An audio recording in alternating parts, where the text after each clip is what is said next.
আজকে আমি বানাবো আলু গ্রেট করে নিয়েছি। আর আলুটা যাতে কালো হয়ে না যায় তার জন্য আমি ধনেপাতা দিয়ে ঢেকে রেখেছিলাম। ধনেপাতাও কেটে নিয়েছি একটু বড় সাইজ করে।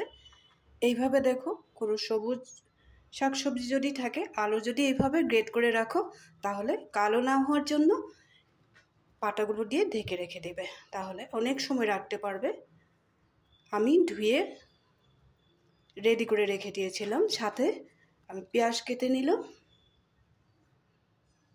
পেঁয়াজটা একটু বেশি করে দেব। আলু, ধনেপাতা, পেঁয়াজ,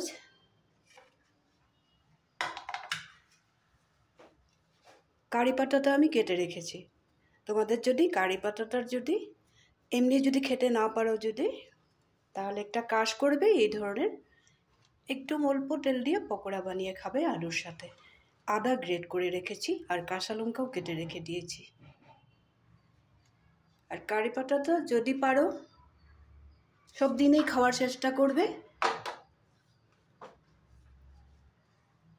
এখন আমি এখানে গ্রেট করা আলু, ধনেপাতা, পেঁয়াজ এর সাথে আমি কেটে রাখা কারি পাতাটা মিলিয়ে দিলাম।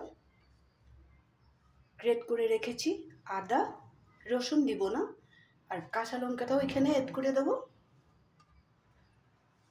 কারি পাতাটা গোটা দিবে না, একদম পাতলা করে কেটে দেবে। ফ্লেভারটা খুব সুন্দর হবে, খেতেও ভালো লাগবে। লবণ হিসেব মতো দিয়ে দিলাম।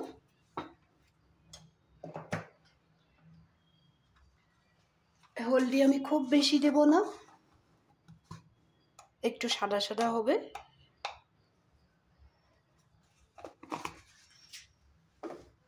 পকোড়াগুলো সাদা করার জন্যই আমি হলদি পাউডারটা বেশি একটা দিলাম না।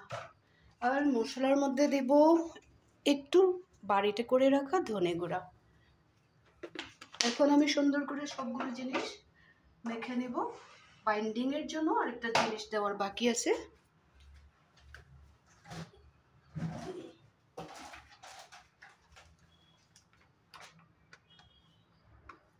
একটু বেসন দিয়ে দিলাম।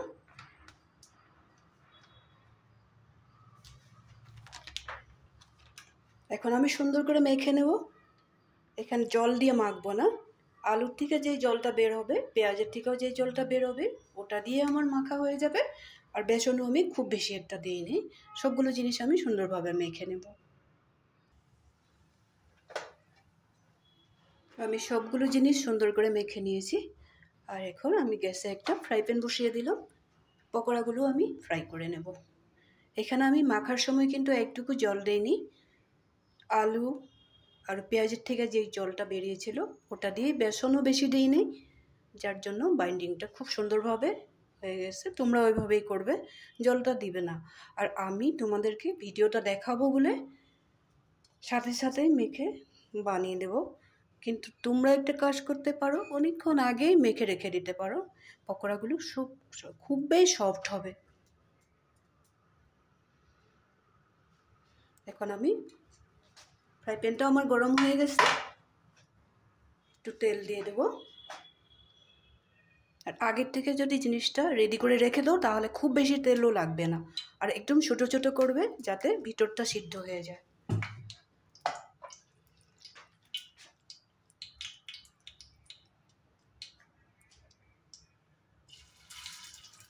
এখানে কোনো শেপ দেওয়ার প্রশ্নই ওঠে না, ছোট ছোট করে দিয়ে দিলেই হয়ে যাবে।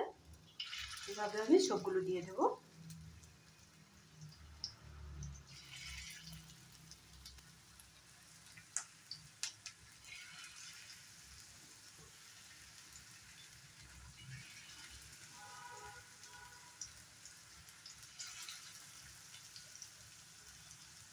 ধনেপাতাটা তো আমরা সব সময় খাই, আমাদের ভালোও লাগে। কারি পাতাটা সবাই খেতে পারে না।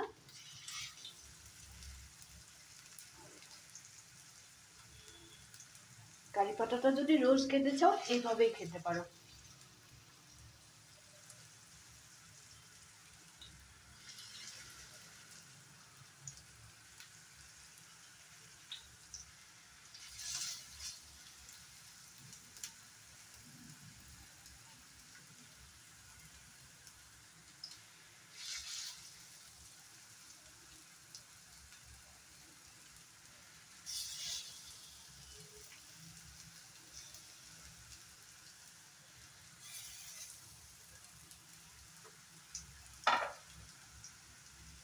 পকোড়াগুলো আমি সুন্দর করে ভেজে নেব।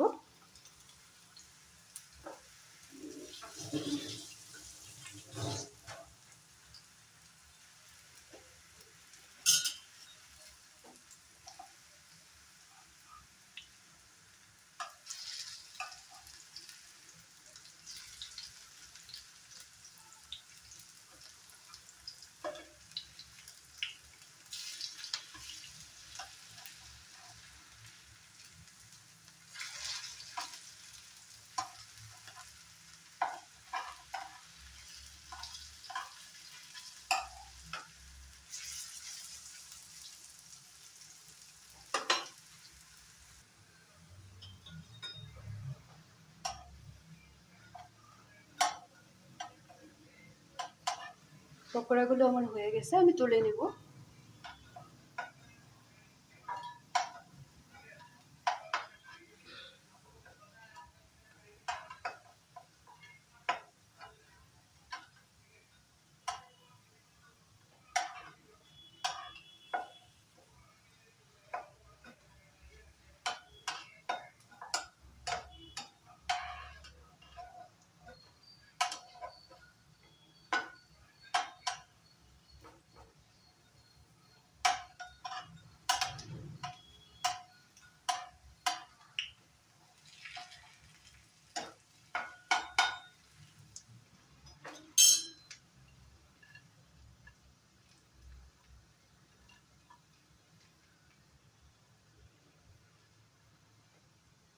আরো একবার হবে, দিয়া দিই।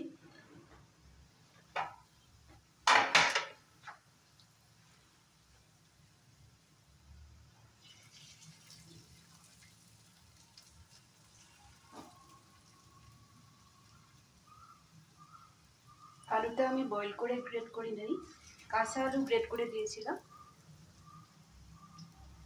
যার জন্য একদম ছোট করে দিয়েছি যাতে আলুগুলো সুন্দর করে ফ্রাই হয়ে যায়।